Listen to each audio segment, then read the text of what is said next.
Hello friends, welcome to Indhus kitchen and vlogs. நம்ம ஒரு தீபாவளிக்கு ஸ்பெஷலாக ரொம்ப சிம்பிளாகவே பாதுஷா ஸ்வீட்டாக எப்படி செய்யுதுன்னு பார்க்க போகிறோம்.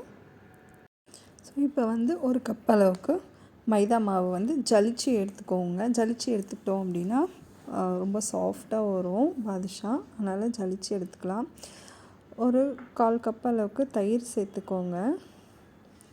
தயிர் சேர்த்துட்டு கொஞ்சமாக ஒரு பிஞ்ச் அளவுக்கு சால்ட்டு சேர்த்துட்டு நம்ம மாவை கொஞ்சம் நல்லா தயிரோடு மிக்ஸ் பண்ணிவிட்டு அதுக்கப்புறமா தண்ணி சேர்த்து கொஞ்சம் கொஞ்சமாக தண்ணி சேர்த்து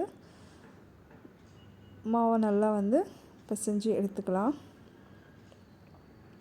நல்லா அழுத்தம் கொடுத்து நல்லா பிசைஞ்சுக்கோங்க. கொஞ்சமாக நெய் சேர்த்துக்கோங்க. நெய் இல்லைன்னா சில பேர் டால்டா கூட யூஸ் பண்ணுவாங்க. அதனால் நெய் ஒரு 3 டேபிள் ஸ்பூன் அளவுக்கு நெய் போட்டாலே ரொம்ப வாசனையாகவும் இருக்கும், சாஃப்டாகவும் இருக்கும் மாவு.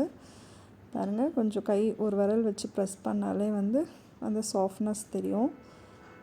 இது ஒரு அரை மணி நேரம் மூடி வச்சிடலாம். ஒரு 30 மினிட்ஸ் க்ளோஸ் பண்ணி அப்படியே ஊற வச்சுடுங்க. அப்படியே இருக்கட்டும். இப்போ இந்த கேப்பில் நம்ம சுகர் சிரப்ஸ் ரெடி பண்ணிக்கலாம். இதுக்கு ஒரு கப் அளவுக்கு சர்க்கரை சேர்த்துக்கோங்க. ஒரு 3/4 கப் அளவுக்கு தண்ணி சேர்த்துக்கோங்க. இதுக்கு சர்க்கரை பாகு அந்த மாதிரிலாம் கிடையாது எதுவுமே. சர்க்கரை நல்லா கொதிக்கணும். ஒரு அரை டேபிள் ஸ்பூன் அளவுக்கு ஏலக்காய் பொடி போட்டுக்கோங்க. சர்க்கரை நல்லா லோ ஃப்ளேம்லேயே வச்சுக்கோங்க. வச்சு நல்லா கரைஞ்சிரும். கரைஞ்சிட்டு இந்த மாதிரி நல்லா கொதிக்கணும்.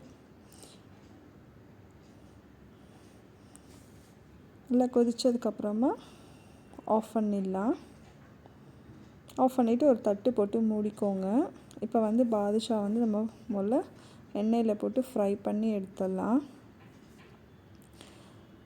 பாருங்கள், 30 மினிட்ஸ் கழித்து மாவு ஓப்பன் பண்ணி பார்க்குறோம். இன்னும் நல்லா சாஃப்டாகவே இருக்கும்.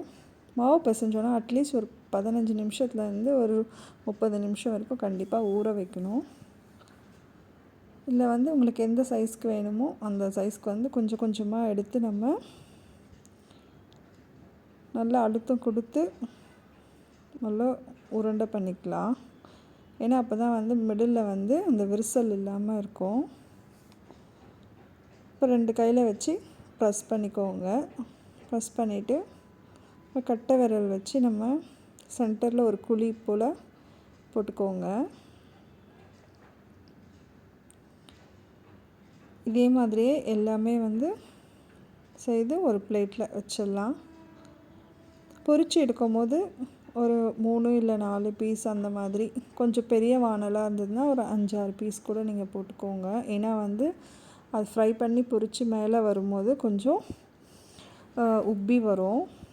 இதை மீடியம் ஃப்ளேம்லேயே வச்சுக்கோங்க. ஹை ஃப்ளேமில் வச்சிட்டோன்னா வெளியே மாவு வெந்துடும், உள்ளுக்குள்ளே வேகாமல் இருக்கும்.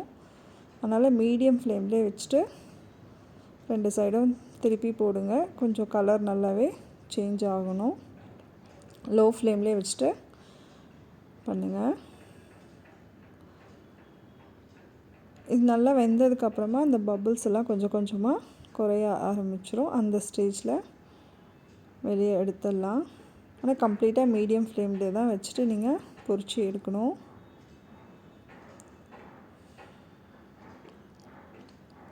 பாருங்கள், கலர் கொஞ்சம் நல்லாவே சேஞ்ச் ஆகிருக்கு. பாருங்கள், பபுள்ஸும் கொஞ்சமாக குறைஞ்சிருச்சு. இப்போ இதை நம்ம ஜீராவில் போட்டுடலாம். சுகர் சிரப்பு ஜீரா வார்மாக இருக்கணும், கொஞ்சம் சூடாக இருக்கணும். ஃபுல்லாக ஆறிடுச்சுன்னா திரும்பவும் கொஞ்சம் சூடு பண்ணிக்கோங்க. அப்போ தான் அதில் இருக்கிற அந்த ஜூஸ் எல்லாமே அது உறிஞ்சி எடுக்கும் மாவில். இது போட்டுட்டு 2 சைடும் திருப்பி விட்டுக்கோங்க. இதை ஒரு 4 ஹவர்ஸ்க்கு நம்ம அப்படியே விட்டுடலாம். அப்போ தான் அதில் எல்லா சுகரும் உள்ளே போயிட்டு ரொம்ப ஸ்வீட்டாக டேஸ்ட்டாக இருக்கும். இந்த வீடியோ உங்களுக்கு பிடிச்சிருந்தால் லைக் பண்ணுங்கள் ஃப்ரெண்ட்ஸ். இந்த மாதிரி சிம்பிளாக ரொம்ப ஈஸியாக நீங்களும் செய்து பாருங்கள். அப்படியே சேனலுக்கும் சப்ஸ்கிரைப் பண்ணிவிடுங்க ஃப்ரெண்ட்ஸ். தேங்க்யூ.